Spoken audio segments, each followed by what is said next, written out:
Namaste and Jai Hind, ladies and gentlemen. I'm in conversation with someone who's not just brilliant academically, but he's quite a visionary in terms of where he can see Bharat as an economic powerhouse. And this book is a compelling read.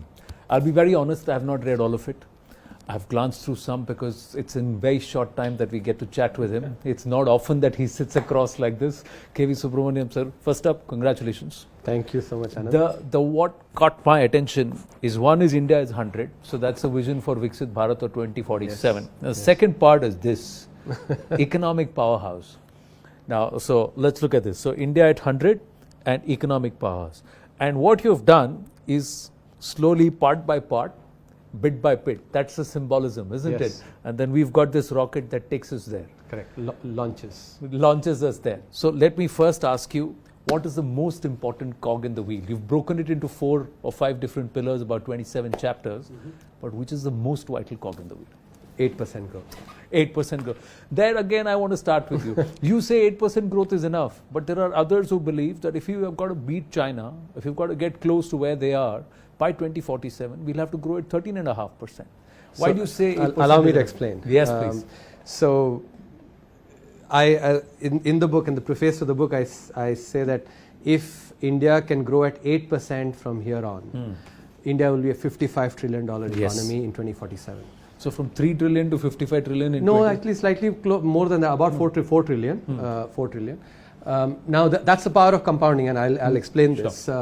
So many viewers will think about this as a very audacious goal, especially when you see in the light of earlier predictions. For instance, Ernst & Young predicts India to be a $26 trillion economy in 2047. Correct. And 55 trillion is at least double, more than double. Yeah. So let's understand the key drivers here. As I said, 8% growth is the most important cog in the wheel. But as is the, let me put it differently, 55 trillion will seem audacious if you do not take into account all the key drivers that are in the macroeconomy. In particular, the rate of rupee dollar depreciation. Yes, and I've spent a lot of time. And there's a formula how you've arrived at it. So not only have I gone and tested the conceptual framework for various 25-year periods, I also for space I haven't done this, but I've also tested it for 20-year periods, 15-year periods, etc., and then use that to predict. So fundamentally, if we look at the rate of depreciation historically, the rupee has depreciated by around 3 to 3.5% on average. But this happened during a time when the Indian inflation was more than 7%. So from 1991 till 2016, if you look at inflation is more than 7%, about 7.2%.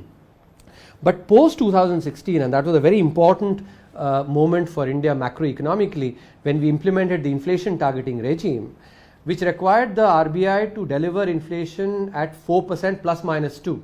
In other words, median is basically 4%, so they have to keep inflation between 2% and 6%, that's mandated. And if you look at the data, despite COVID, despite the Ukraine war and the supply side problems that resulted, which led to advanced economies facing anywhere between 2.5 to 4 times the historical average inflation, India's inflation since 2016 till 2024 March is 5% exactly.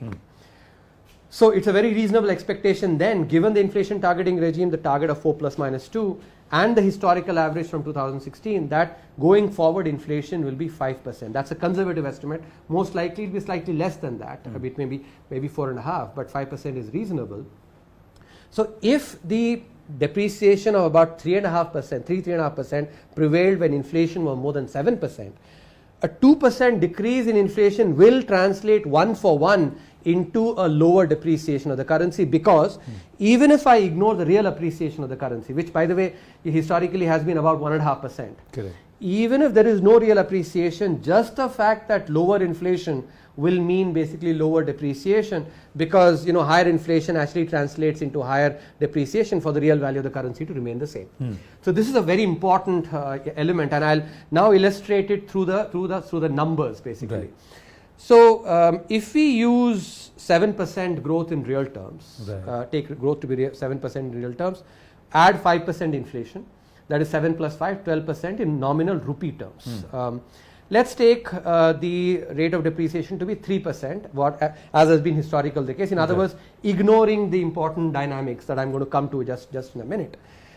In which case then the rate of dollar growth will be 9%, because you have to subtract, depreciation reduces the value in dollars vis-a-vis rupees. So 12 minus 3 is 9%. Now a very nice rule actually, which all our viewers can use to know the number of years it takes to double their money. It's called the rule of 72. Correct.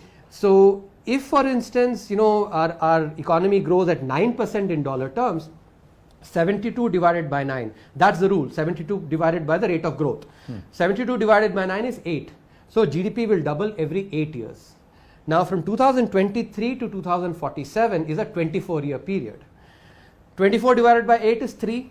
So there are going to be 3 doublings.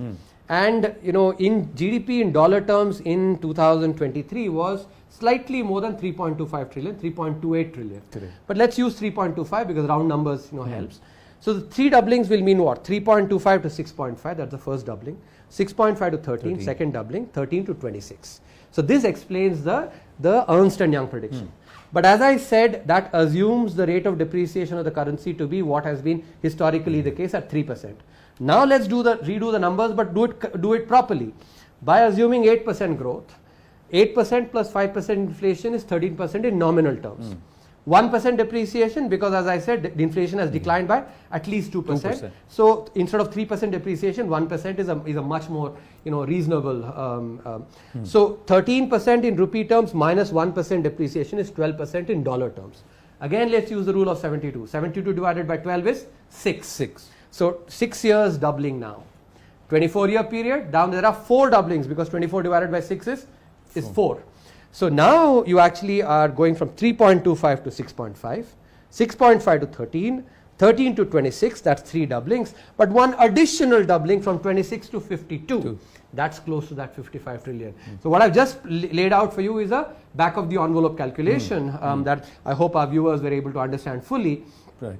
The precise number is 55 trillion. So the key thing is actually for India to grow at 8% from here on, and also for us to take into account this very important macro phenomenon that has already started manifesting, which is the inflation targeting regime and thereby the lower inflation. Now in this, 2-3 aspects I'll broadly touch upon from what you've written in the book, and also from the macroeconomic and geopolitical points and political points. Correct. One of the aspects is, for us to grow at 8%, we have to grow 8% irrespective of black swan events. Now, so has that been factored in to the fact that there are many who predict that many more COVID-like black swan events? We had in the last 4 or 5 years 2 big events, black swan events, which we didn't account for. Let's say a quasi another black swan event with the Ukraine aspect. I'm looking at Galwan and I'm looking at COVID immediately for us. So that's a very, very reasonable question. In fact, before I answer that question, let me give more color on what are the drivers of this 8% growth. Many times when we use advanced economies to actually think about growth dynamics, we think that 8% over 2.5 decades is just not possible. Why? Because the advanced economies have had their economy has been sort of more or less formal for a very long period. And therefore, growth, for advanced economies had to come from productivity improvements in their formal sector firms. Correct. But in contrast, India, and estimates vary, anywhere between 2/3 to 3/4 of our economy is still informal. Informalized. And you don't write about we know very well that informal sector firms are far less productive than formal sector firms. Not only that, if you look at credit penetration is almost saturated in many of the advanced economies, with their credit to GDP ratios exceeding 200%. In India, in contrast, the credit to GDP ratio was 58% in 2020. And this is with actually, still SMEs not getting as much credit. So the opportunity for us to create credit creation, and thereby large sections of population, whether it's the corporates or individuals, being able to get financing to fructify their ideas and their visions, actually is large. So not just that, if you think about the formal sector firms as well. So as I said, the first driver is actually formalization and thereby the productivity improvement. Second, credit creation, as I said, which also correlates with formalization. But the third is also the formal sector firms themselves catching up with the rest of the world. As of now, they actually are far behind global peers. And here it is really critical for us to also take into account some of the dynamics on entrepreneurship and innovation that have manifested over the last 10 years. And I'll give you some data here. If you take the new firm creation, from 2004 to 2014, it was 3.2%. This is during the lost decade, policy paralysis, not too much good economic policy, so 3.2% new firm creation. And I say that because creative destruction by new firms is one of the most important drivers or signals of a good well running economy. In contrast, from 2014 to 2024, the new firm creation has been order of magnitude higher at 200% plus. Correct. And the benefit of new firm creation is these are the firms that do creative destruction, like a Shiva in some sense in our trilogy, right?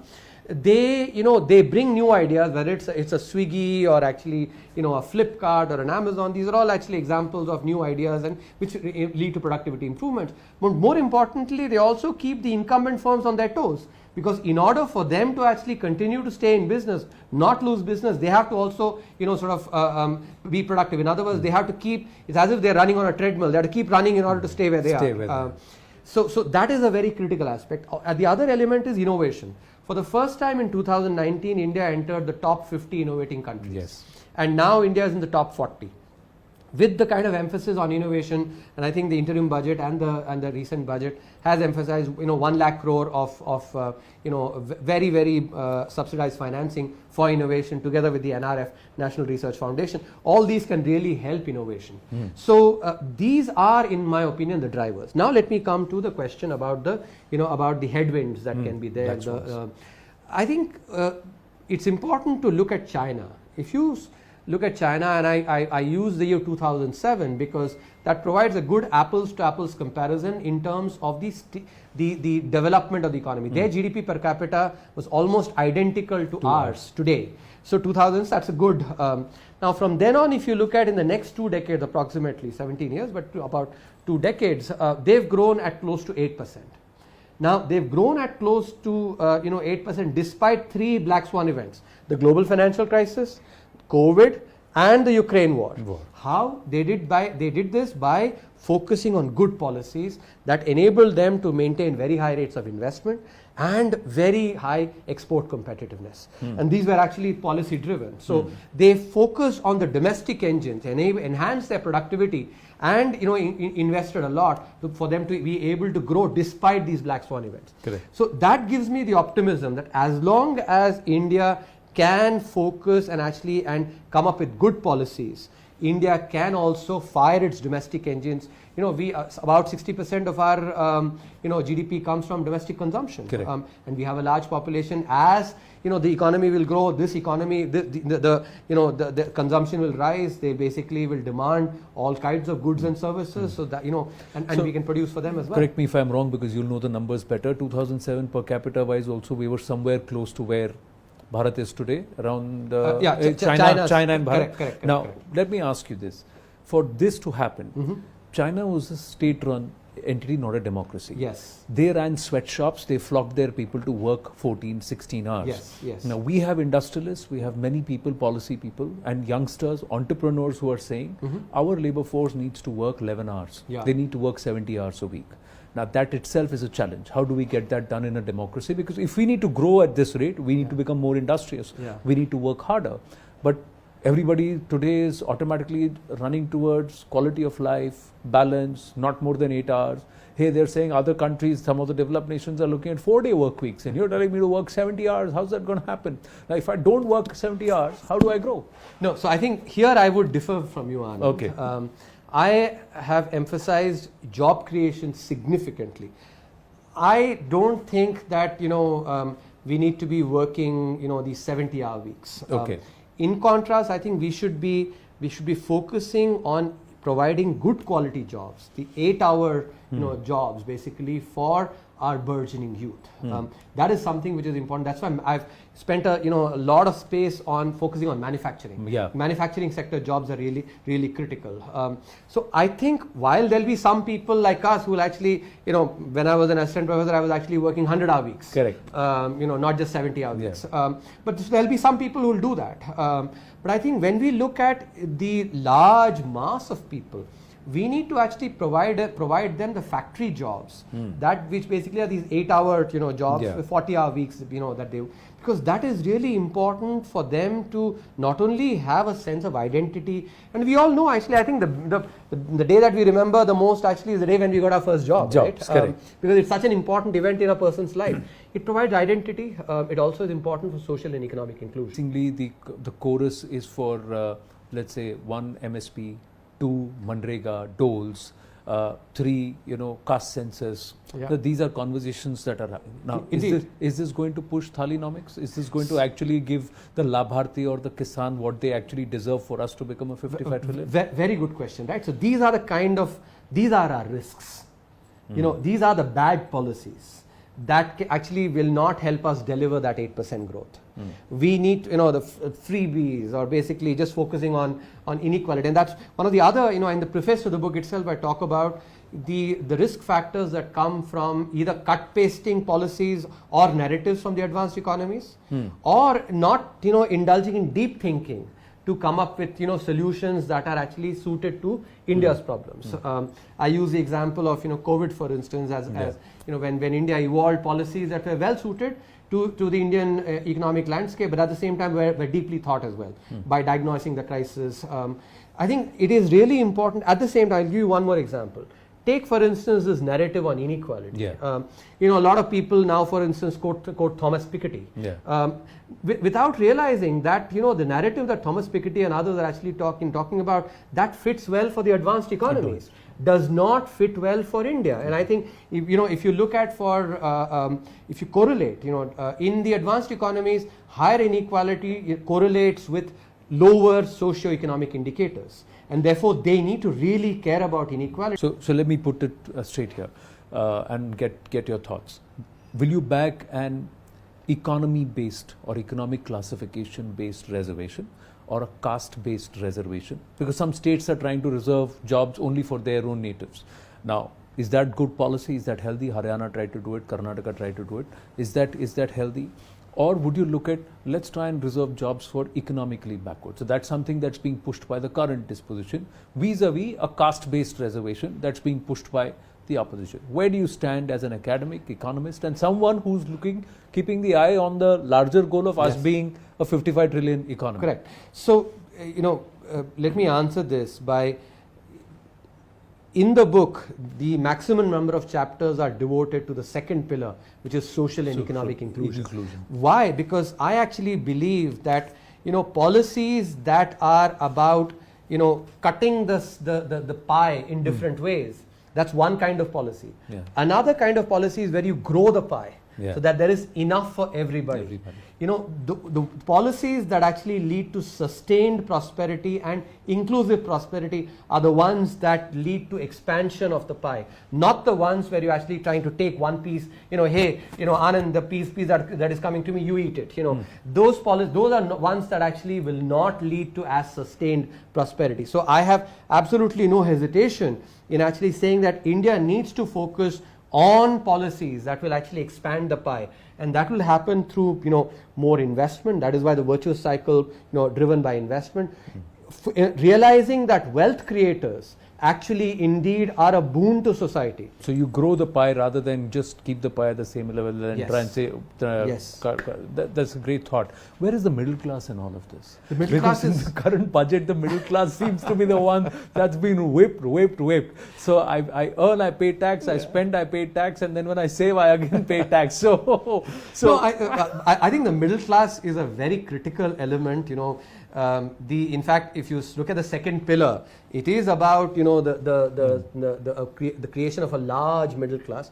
I use the example of take a city like Detroit in Michigan in the United States, where a huge middle class was created till about the 1990s. After that, it's gotten hollowed out because of manufacturing moving away. But the three auto majors there actually provided jobs and thereby created a large middle class. So in a similar way, India really needs to focus on job creation.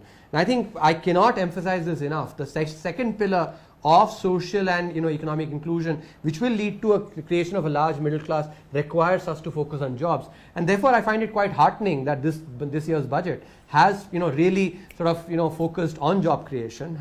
Job creation, yes, but is there any relief for the middle class? Because the middle class in this, as contributors to the economy, 2% of the population, about 19% of the government's income comes from the middle class, and then you get flogged. Yeah. So are you incentivizing me to be middle class, or are you disincentivizing me? So as I said, I think that's one of the thought process, and largely, and I'm quite leaning to it given the way it's been structured. No, I'm sympathetic to that thought. I'm myself a salaried individual, yeah. and I pay. You look at LTCG today; they are saying, okay, people will realize, but again, indexation, you take it off. Again, imagine the middle class says, I've got a house which is 12, 15 years old. I want to sell it, and you're going to tax me for it.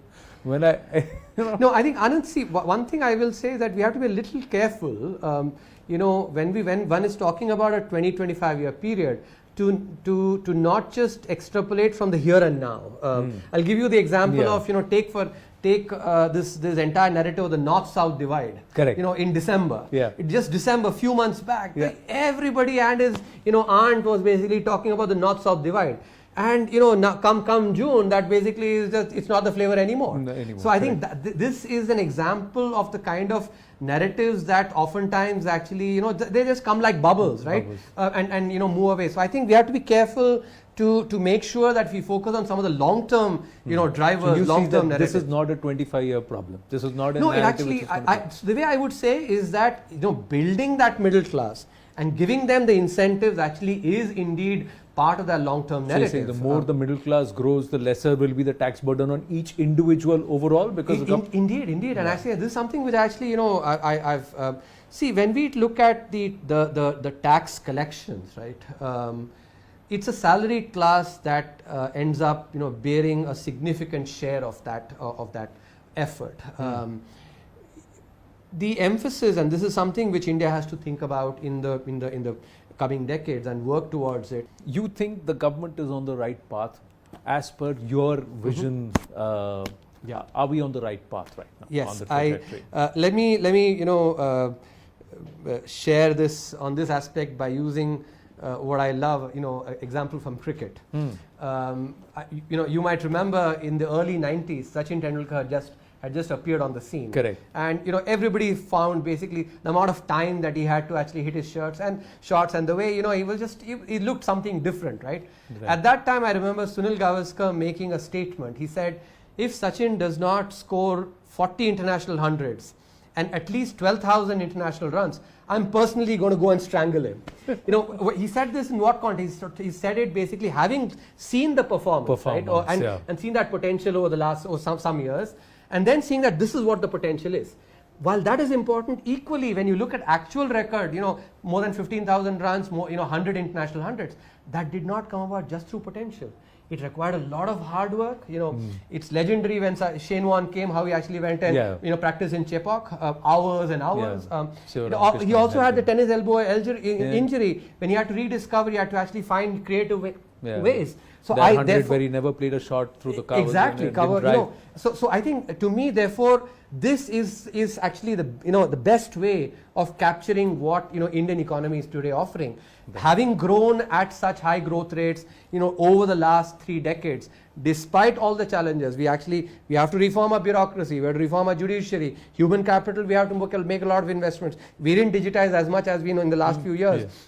Our tax code requires a lot. We basically still have tax not being paid as much by other sections. So many others. Yet we've grown at 7%. So that basically clearly demonstrates our potential. In the last 10 years, we've grown in an inclusive manner as well. If you see the poverty reduction and the employment, so which basically, but that does not guarantee that in the next 30 years, just because of this, we have to focus on good policies, much like Sachin actually worked very hard to manifest that. Keep the If- worth. To keep that 8%. The run rate has to be 8%. Run rate has to be. 8% run rate will be rubbing shoulders with the largest economy in the world in 2047. And this is a once in a few centuries opportunity, because the last time India was rubbing shoulders with, economically with the largest economy in the world was around the 13th, 14th century. 14th century. That is why these 20 years or 20 odd years is indeed Amrit Kal, as the Honorable Prime Minister has talked about. Well said there. 8% run rate. Bharat, you've got to do a Sachin Tendulkar for us to get to our Amrit Kal. That was just about 1,000 years ago.